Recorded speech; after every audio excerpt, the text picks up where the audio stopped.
Hi everyone, I'm back with another card for you today using some heat embossing to create a floral image for my card.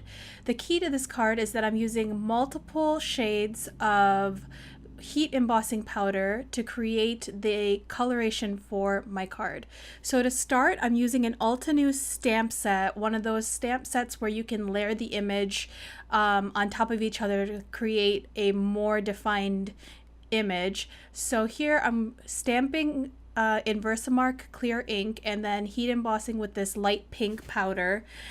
And that's going to be the first layer of my flower. So here I'm just heat embossing that first layer, and then I decided to do the same stamp again, but this time I'm using a lavender color for just a variation in color. I ended up using only the pink flowers, but I thought I would show you that I did try a couple other colors as well, and it works great for other colors too. So here I'm stamping right on top of that melted embossing powder, again using Versamark ink, and this is the second layer of that stamping. Now I chose a hot pink color as my detailed embossing powder color, and I'm putting that right on top, shaking off the excess powder, and then I'm going to heat emboss the second layer right on top of the previously melted embossing powder. The key here is to not overheat your embossing powder because it does tend to bubble up a little bit. So you just melt it until it's just melted and set, and then take your heat gun away. So here you can see I did it again with purple, and then as for detail color I used a little bit of a maroon color.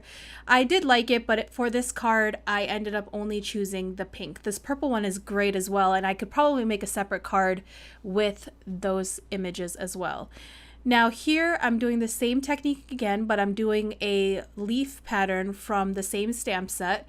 So this is the base image that I'm doing here in this bright green color. I'm going to heat emboss that, and then I stamped the detail stamp image right on top of it, and you can see that darker green embossing powder that I put right on top of it. So here's all the images that I have using that layered embossing powder.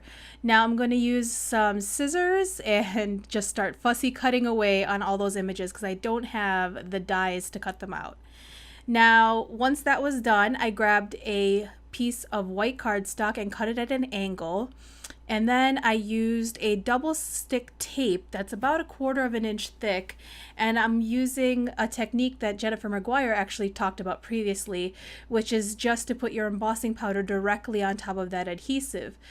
Now, embossing powders typically are used with the Watermark Versamark ink, but you could also use it with basically any type of adhesive. So you can use a glue pen. Here I'm using double-sided tape just to show you that it does work on those types of materials as well.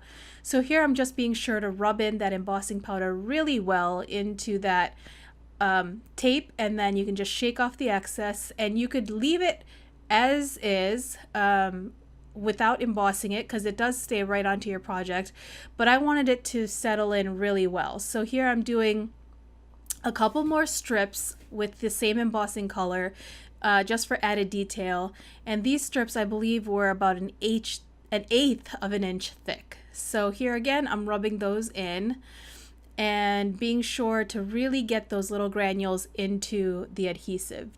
The more you kind of rub it in really well, the better it sticks, and you won't have any shake off later. So if you stick it in an envelope and set it out in the mail, it won't come off and be all over the inside of the envelope. So that's great.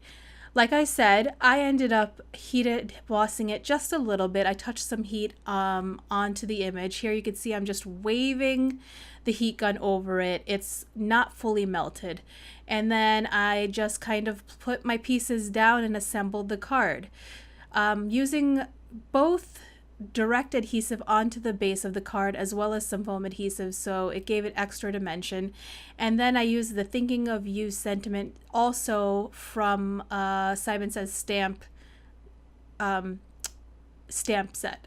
So I will have the links for the stamp sets that I used down in my description bar in case you're interested.